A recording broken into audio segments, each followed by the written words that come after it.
nanti pukul 6 sore. Silakan masih terus tetap stay tune di Radio Love Jogja FM dengan akses live streamingnya di lovejogja.online atau juga via aplikasinya di Play Store di Radio Love Jogja FM. Bisa juga via Jogja Streamer dan kita sudah dengarkan bagian yang pertama gitu ya. Tadi saya menangkap bahwa ada banyak poin penting ternyata ya. Kita tidak boleh sembarangan memilih bergaul dengan orang lain, dengan banyak walaupun orang gitu. punya hak gitu ya. Punya hak, tapi ternyata itu membawa dampak tersendiri ya. Yes, betul. Jadi sejarahnya tetap ya jangan salah bergaul karena kalau sudah Betul. salah nanti susah lagi. Bahaya. Baik, kita dengarkan untuk yang seri yang kedua di segmen di kesempatan sore hari ini masih bersama dengan Ibu Salimah Tahiru, masih juga terbuka di line interaktifnya di 085311665300 di 085311665300. Silakan. Ya, baik, puji Tuhan, kita telah kembali lagi dalam program Happiness Moment. Di awal tadi sisi pertama saya banyak membahas firman Tuhan, di mana Tuhan memberitahukan kita tentang bagaimana ayat-ayat itu menuntun kita di dalam pergaulan. Karena rupanya suka tidak suka, memilih dan tidak memilih dalam arti apapun yang kita lakukan, itu efeknya ada dalam pergaulan, saudara. Dengan kata lain sampai hari ini kalau kita seperti ini coba lihat dengan siapa kita bergaul ya. Ada banyak orang yang sangat cepat sekali melangkah dan maju dalam arti pemikirannya terbuka sangat luas. Dia punya pemahaman yang sangat luar biasa. Karena apa? Dengan orang-orang bijak, Alkitab katakan tadi, kalau kita bergaul dengan orang-orang bijak, kita akan menjadi bijak. Ini luar biasa, saudara ya. Jadi dengan siapa lingkungan kita itu mempengaruhi kita, saudara ya. Bahkan saya tadi kasih contoh, jangan jauh-jauh di lingkungan dulu. Karena dalam keluarga aja, kalau seorang ayah atau seorang ibu atau istri atau suami atau bahkan anak-anak ya, jika dalam rumah tangga pola asuhnya salah, itu akan mempengaruhi anak-anak ini bergaul di luar juga dengan orang-orang sembarangan tentunya. Bahkan istri, bahkan suami, kita juga bisa bergaul dengan orang-orang sembarangan yang akhirnya bisa merusak diri kita ke depan. Hari ini saudara seperti apa? Coba cek ke belakang. Siapakah teman saudara? Ya. Nah, sebelum saya membahas ciri-ciri pertemanan atau bersahabat yang baik menurut Alkitab, saya mau kita belajar dulu.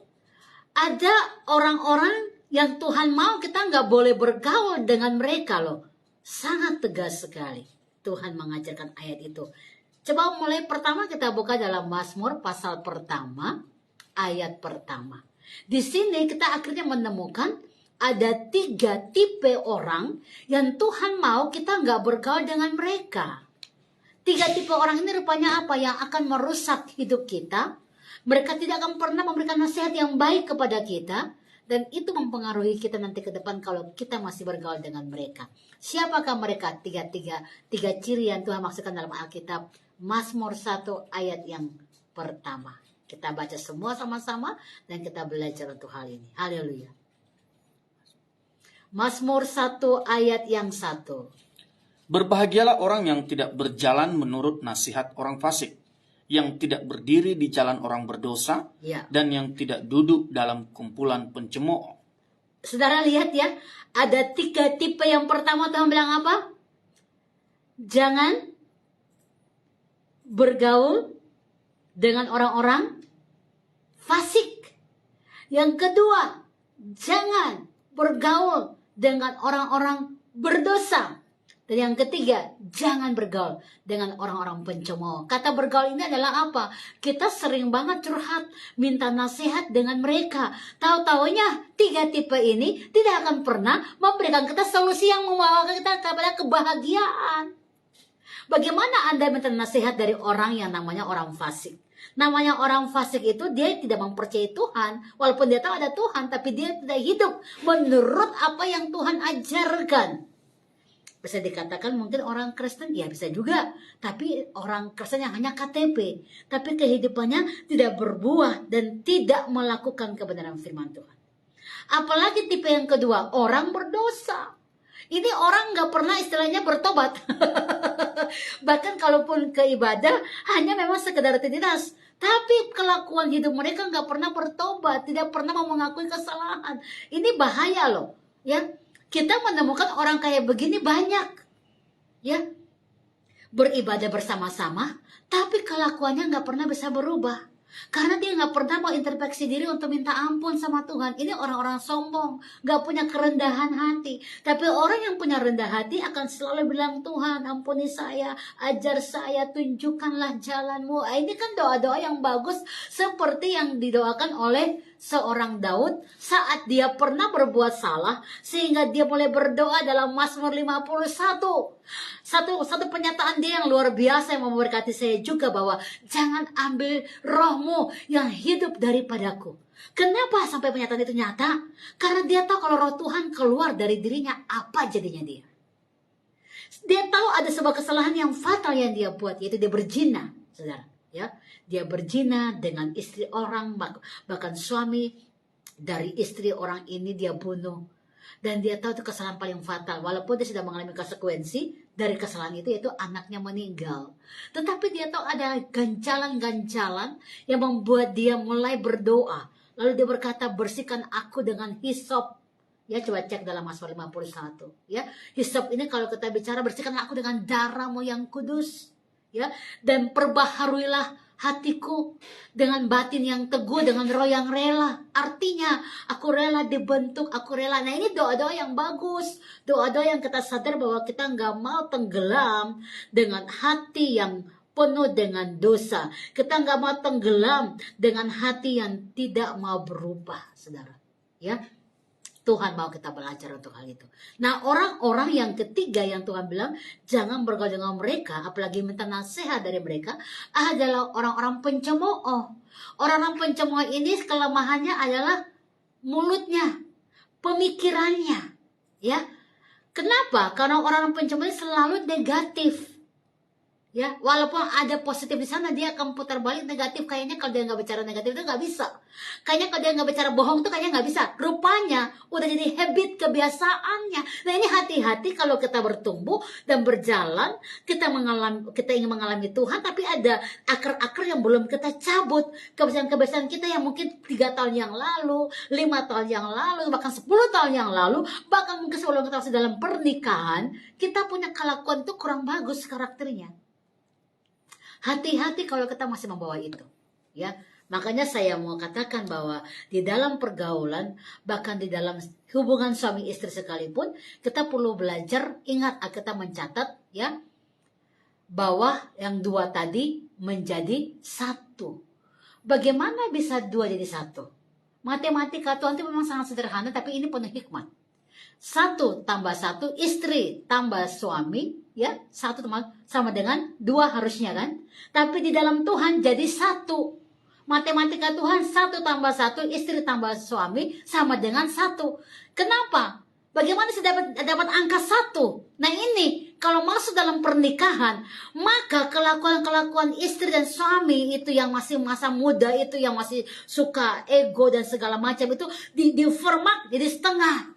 Hidup setengah untuk istri mengisi, suami mengisi, saling menerima. Sehingga setengah tambah setengah jadinya 1 di dalam Tuhan. Nah, itulah. Nah, tapi kalau dalam pernikahan masih membawa kelakuan ego masing-masing, masih utuh dengan ego masing-masing, masih 1 dengan ego, makanya lihat rumah tangga ini gak pernah utuh, pasti bubar jalan. Karena mereka gak mau meleburkan diri di dalam kekudusan Tuhan, dalam cara-caranya Tuhan. Menikah, belajar rendah hati, saling menerima satu sama yang lain apa adanya, ya. Nah, 3 ciri tipe yang Tuhan ajarkan ini membantu kita sebenarnya. Bukankah kita paling suka bahkan curhat kalau kita lihat ada keuntungan secara materi, fisik, manusiawi kita, daging kita, lalu kita sembarang curhat. Akhirnya orang itu kita nggak sadar, rupanya maaf, ini orang-orang yang gak pernah berikan nasihat yang baik. Tapi dia bahkan merusak kita, menceritakan apa yang kita siarkan ini kepada orang lain. Anda salah curhat, itu namanya, saudara. Ya. Dan paling banyak orang terjebak, orang menderita, orang sesak, orang sakit hati, kecewa, karena satu aja, salah curhat. Ini bahaya, saudara. Ya, makanya Tuhan tegaskan, jangan bergaul sama orang-orang yang punya tipe tadi 3 orang, apalagi Anda minta nasihat dari mereka. Tidak akan bahagia. Ayat itu dimulai dengan apa? Berbahagialah kamu jika kamu nggak minta nasihat dari orang-orang 3 ciri tadi, ya, orang-orang fasik, orang-orang berdosa, orang-orang pencemooh. Pencemooh suka gosip, suka gusar hati. Nah itu nggak boleh kita dengan mereka, apalagi minta nasihat, nggak bisa. Kekuatan apa, kemampuan apa yang mereka bisa berikan kepada kita, sementara jalan mereka sendiri jauh dari Tuhan. Tapi kalau saudara minta nasihat dari orang-orang yang takut Tuhan, yang mengasihi Tuhan, hidupnya full untuk Tuhan, saya percaya Anda menemukan jalan keluar, sehingga Anda punya jalan-jalannya semakin bagus ke depan. Hidup dalam kemuliaan dan kemurahan Tuhan. Itu tipe pertama, 3 ciri orang ini. Tipe kedua yang Tuhan nyatakan ada di dalam 2 Timotius 3 ayat pertama sampai ayat yang kelima. Kita baca ayat ini. Siapakah mereka? Tipe ketiga yang Tuhan larang kita bergaul sama mereka. Yang pertama, manusia yang mencintai dirinya sendiri, menjadi hamba uang. Mereka membual, menyombongkan diri. Mereka menjadi pemfitnah. Mereka berontak terhadap orang tua, tidak tahu berterima kasih, tidak mempedulikan agama, tidak tahu mengasihi, tidak mau berdamai, suka menjelekkan orang, ya. Tidak dapat mengekang diri, garang, tidak suka yang baik, suka berkhianat, tidak berpikir panjang, berlagak tahu, lebih menuruti hawa nafsu daripada menuruti Allah. Tuhan berkata ciri-ciri orang ini secara lahiriah mereka menjalankan ibadah mereka, tetapi pada hakikatnya mereka memungkiri kekuatan mereka. Mereka tidak percaya kepada kekuatan Allah. Alkitab bilang, jauhilah mereka itu. Wow, ngeri. Nah sementara dalam dunia orang-orang yang kita dengar dari firman Tuhan tadi ada sekeliling kita. Ya, mari carilah di akhir zaman, saudara. Carilah orang-orang yang bisa memberikan kita apa ciri-ciri pergaulan yang benar. Ini saya mulai masuk nih.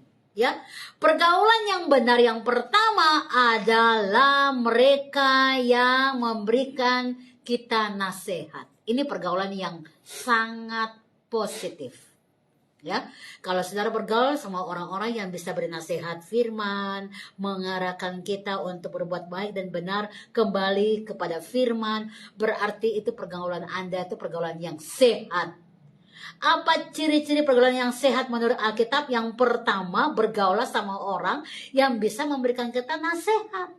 Sementara kebalikannya di akhir zaman orang gak suka dinasihatin. Tetapi justru itulah yang akan menjebak mereka kalau mereka gak suka dinasihatin. Dan mereka akhirnya rusak di kemudian hari. Tetapi andalah carilah orang yang tetap senang menasihati kita. Itu ciri-ciri pertama, ya. Orang yang suka menasihati diri kita. Yang kedua, ciri-ciri sahabat, ya, pergaulan yang benar, yang sangat sehat menurut Alkitab adalah ciri-ciri seperti apa? Yang kedua, orang yang mau berkorban. Nah, kalau bilang begini, tentu. Nah, ini pergaulan yang benar. Kalau mau berkorban itu contoh, kalau setiap pergi makan Anda yang bayar, kok dia nggak pernah bayar. Ini hal-hal sederhana, ya. Kita sering bertemu kayak gitu, ya. Orang-orang seperti ini nih, orang-orang yang hanya mencari keuntungan, nggak boleh seperti ini. Ini bicara sahabat loh, ya. Lain kalau gembala dengan jemaat-jemaatnya, gembala mengajak makan, itu hal cerita biasa gitu. Tapi kalau bersahabat kita belajar untuk saling menghargai, menghormati. Pengorbanannya bukan cuma soal makan, tetapi pengorbanan waktu, pengorbanan telinga, karena mungkin temannya mau curhat, ya kan? Udah jam berapa ini mau pulang, tapi bisa nggak kita berkorban? Korbankan waktu, korbankan tenaga, korbankan pikiran, korbankan keuangan untuk sahabat. Kalau sahabat yang kedua ini kita melihat dia berkorban, berarti dia adalah sahabat kita. Karena di akhir zaman menemukan sahabat yang mau berkorban masalah waktu, masalah mendengarkan curhat kita, belum tentu semua orang memiliki itu. Tapi kalau saudara memiliki sahabat yang mau mendengarkan, yang mau menjadi pundak buat kita saat kita menangis, berarti itu sahabat yang sejati, saudara, ya. Yang ketiga, apa ciri-ciri ya sahabat pergaulan yang sehat menurut Alkitab? Siapakah mereka? Mereka adalah orang-orang yang punya motivasi yang benar. Ya, karena sahabat itu bicara tentang apa? feedback. Dua ini istilahnya saling. Kalau mereka saling berarti ini adalah sahabat. Makanya kita bilang tadi, kalau bergaul sama orang yang bijak, kita menjadi bijak juga. Tapi kalau bergaul sama orang yang lekas gusar hati, suka marah, kita akan jadi sama seperti mereka. Nah, saudara, kalau bergaul dengan 3 tipe yang saya katakan tadi, maka saudara akan melihat pergaulan itu sehat dan sampai long time. Artinya saudara bisa melihat dia ada dengan saudara, bahkan dengan anak-anak saudara, bahkan saat saudara sudah dipanggil Tuhan, mereka akan bersama dengan saudara terus karena pergaulan ini, pergaulan yang memang motivasinya saling membangun, saling membangun. Ya. Nah, kalau kita menemukan pergaulan yang baik di dalam Tuhan seperti ini, saya yakin ya, mereka akan mendorong kita untuk maju dan maju dan maju. Karena kepentingan mereka nggak ada motivasi yang lain selain memberikan kita support, motivasi untuk membangun kita ke arah Tuhan. Mari bergaulah dengan orang-orang yang tepat di akhir zaman ini supaya langkah-langkahmu, hidupmu akan penuh dengan anugerah Tuhan. Pertama, cari orang yang bisa memberi nasihat dalam roh, dalam firman, ke arah Tuhan. Yang kedua, orang yang mau berkorban. Korban waktu, korban telinga, hatinya dengan kita selalu. Sampai kapanpun, apapun keadaan kita, dia akan terima apa adanya. Dan yang ketiga, orang yang selalu punya motivasi, yang penuh dengan kasih. Kalau kita menemukan 3 tipe ini berarti itu adalah orang yang tepat, yang saya percaya tadi. Ya, saat kita dipanggil Tuhan pun dia akan bersama dengan kita, dengan anak-anak kita. Dan mereka adalah orang-orang yang Tuhan panggil untuk menjaga kita. Bila firman ini memberkati saudara, dan saya yakin saudara akan menemukan masa depan yang penuh dengan kebahagiaan. Karena yang berdiri dengan saudara adalah orang-orang yang tepat, yang berjalan dengan Tuhan. Haleluya. Baik, masih di program Happiness Moment di kesempatan sore hari ini sampai nanti pukul 6 sore Josmenya, dan masih terbuka di line interaktifnya di 0853 1166 300, di 0853 1166 300. Kita kembali bersinak di program sore hari ini dan stay tune.